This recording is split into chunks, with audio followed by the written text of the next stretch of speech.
संपूर्ण महाराष्ट्रासाठी आत्ताच्या क्षणाच्या सर्वात मोठ्या आणि महत्त्वाच्या ठळक बातम्या। राज्यात धडाकेबाज निर्णय, उद्यापासून सर्वांना खुशखबर। 20 जून शुक्रवार काही मिनिटांपूर्वीच्या या बातम्या आहेत मित्रांनो। तर या संदर्भात सविस्तर माहिती या व्हिडिओत जाणून घेऊया।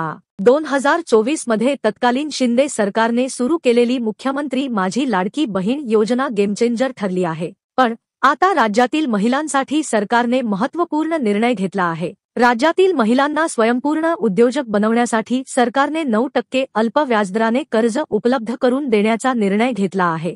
मुख्यमंत्री देवेंद्र फडणवीस यांच्या अध्यक्षतेखाली गुरुवारी मुंबई येथे बैठक पार पडली। मुख्यमंत्री म्हणाले की राज्य शासन महिलांना केवळ सन्मान देत नाही, तर त्यांना आर्थिकदृष्ट्या सक्षम बनवण्याचाही ठोस प्रयत्न करत आहे। पुढील बातमी बघा। लाडकी बहीण योजनेच्या लाभार्थ्यांना जूनचा हप्ता कधी येणार असा प्रश्न पडला आहे। सर्वजण जूनच्या हप्त्याची वाट पाहत आहेत। दरम्यान जून महिना संपायला अवघे 10 दिवस उरले आहेत। त्यामुळे अनेक जण जूनचा हप्ता कधी येणार असा प्रश्न विचारत आहेत। पुढच्या काही दिवसात महिलांच्या खात्यात 1500 रुपये जमा होऊ शकतात।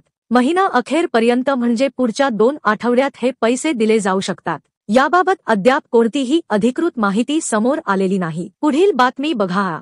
आगामी मुंबई महापालिका निवडणुकीसाठी राज ठाकरेंच्या मनसे आणि ठाकरे गटाची युती होणार असल्याच्या चर्चा सुरू झाल्या आहेत।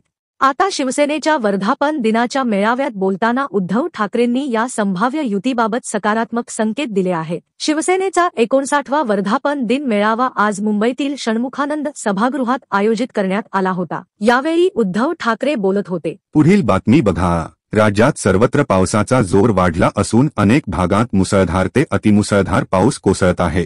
मुसळधार पावसामुळे रायगड जिल्ह्यात पूरस्थिती निर्माण झाली होती। इतर भागातही पावसाचा जोर कायम होता। दरम्यान पुढील 4 ते 5 दिवस संपूर्ण राज्यात मुसळधार ते अतिमुसळधार पावसाचा अंदाज हवामान विभागाने व्यक्त केला आहे। हवामान विभागाने गुरुवारी कोकण, मध्य महाराष्ट्र, विदर्भ आणि मराठवाड्यातील काही भागात मुसळधार पावसाचा अंदाज व्यक्त केला होता। राज्यात गुरुवारी सकाळपासून सर्वत्र मुसळधार पाऊस कोसळत होता।